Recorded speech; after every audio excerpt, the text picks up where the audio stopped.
My name is Gwen Olson and I'm from Saskatoon and I'm a weaver. I'm Susan Springett and I love to knit. I'm Charlene Olexon and this is Prairie Lily Knitting and Needlework Shop. I have been living in the Saskatoon area since 1973, but my knitting goes back way before that. I was about 4 when my mother decided it was time for me to learn, and I've loved it ever since. I made very simple stuffed toys to begin with, and it would only take a few days. And my mother would do some of the knitting and I would do the stuffing and putting together as well as the knitting, so we got a lot done in a short time. You never really do make a lot of money for something like this, but it's something we enjoyed doing and we did it together. We didn't even speak, we just sat on either end of the sofa and knitted together. The company was wonderful.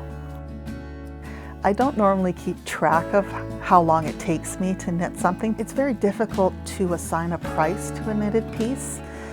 At what point does the customer say, oh, that's too much money and they don't want to buy it? But you can't really shortchange yourself either. It took time and effort and knowledge to make this. Finding the balance is something that many artisans have difficulty with. Many of the pieces I make contain beadwork. There are lots of different ways to introduce beads into knitting, but the one that I favor is called the crochet hook method. I have a very fine steel crochet hook, small enough to pass through the hole in the center of a bead. So I will pick up the bead with the crochet hook, use the hook to catch a knitted stitch that's still on the needles, pull the stitch through the bead, put the stitch back on the knitting needle and continue knitting. It takes a fraction of a second to do and the effect's wonderful in the finished piece. Fusion is an original design. I wanted a Siwash weight jacket for winter for myself, but I wanted something different, something that there isn't going to be 50 of walking around. I was thinking to myself, I really like the Fair Isle patterns, but I wanted something a little more stark in contrast with a black and white. So I took the designs from Fair Isle knitting. I'm from the north of England originally. There's a lot of that kind of work in the north of England and Scotland, especially from the west coast of Scotland. We'd moved when I was a child to the west coast of Canada in BC.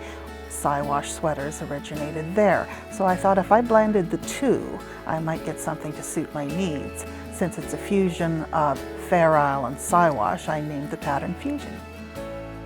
Shawls like the Green Dragon shawl would have taken closer to 100 hours to knit. And I do this because I love knitting. I would be knitting anyway. It's my addiction. About 10 years ago, my youngest half-sister, Mary, introduced me to an online site called Ravelry.com. And she explained that it's Facebook for fiber artists. There are groups that you can join for various projects, various interests. There's lace knitters, or there's people that just happen to live in your area. One of the things I have done before on Ravelry is test knit. And what that involves is you are given a copy of a pattern that a designer has not yet published, and your job is to go through, knit the item, and find any places where there may be unclear passages, errors, omissions, this kind of thing.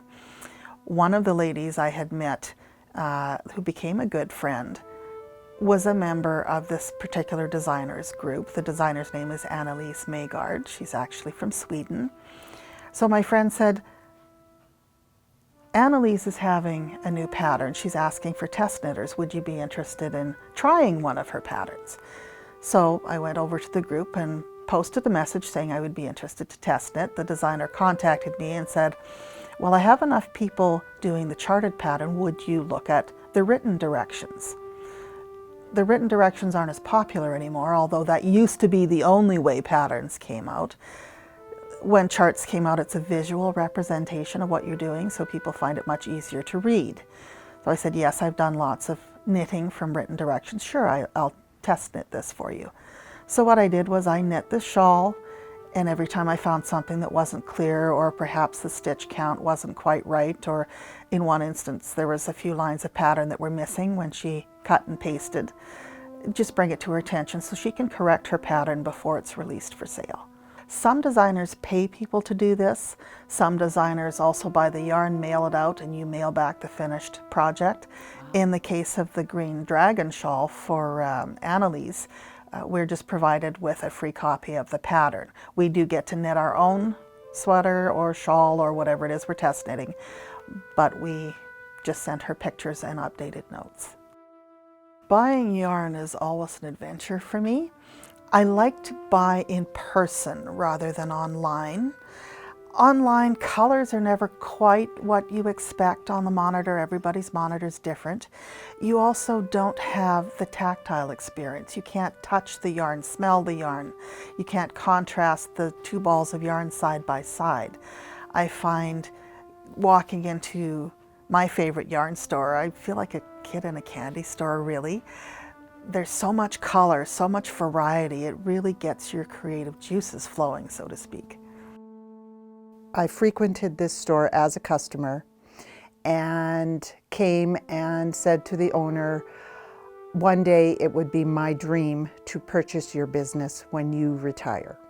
And she said, I'm ready to retire. I said, no. And she said, yes. So I went home to my husband and I said, I want to buy a yarn store. And my husband looked at me and said, are you crazy? And it all worked out. And August of 2008, I officially became the owner, and I've been having a blast ever since. I'm self-taught. I picked it up and just started knitting. I just knitted and ripped and knitted and ripped that same ball of yarn for many years. As a child, I had anger issues. And when I didn't get my way, I got angry. So now that I look back all these years later, I was giving myself therapy, calming down, knitting, ripping. There's lots of therapy that goes on in here because people are having a bad day, people are going through something, and this place, you get out of that element that you're in, and you come and you forget about what your troubles are and you laugh or you cry, and we're here to support one another, and most times when people leave, they're feeling better.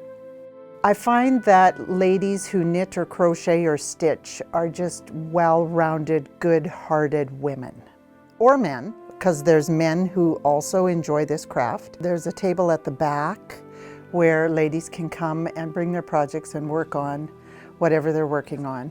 But lots of times people just come in and we gather around the desk up here. There are young people that are coming, and amazing talents, some of these young ladies. And they are loving the process. I guess I started knitting when I was a kid, like probably grade 6, 7, 8, but it was just the boring scarf thing. Sometimes I still knit. Sometimes that happens, that weavers started off as knitters. Well, many years ago I was on Katimavik, which is a government-funded project, and in Quebec. And we were at someone's house that had a big loom, and so I got to weave a little bit, and it was a coaster. And that sort of stuck in my mind the whole time, and I would have been 21 at the time. So I'd always thought about weaving, and I'd been reading about it, and so finally my husband and I drove down to Montana, where we bought one from this lady who sold looms, and so it was brand new. And that was in the fall of 11. And so I came home, and it took me a while, probably a year, to build it and get started on it, because I didn't know how. But thank goodness there's books, there's internet, there's YouTube, there's all, you know. I would say a lot of weavers are self-taught as well, so I'm not the exception. I've done a lot of tea towels and then face cloths. So the scarf is just more recent. I've been weaving for 7, 8 years, and I'm not quite 60, and I know I will not have enough time in my lifetime to weave all that I want to weave. It's quite fun to come here, and Charlene is just so enthusiastic about whoever comes in to show off their stuff, and it's really quite fun. Lifelong hobby. I would still be knitting whether I sold them or not.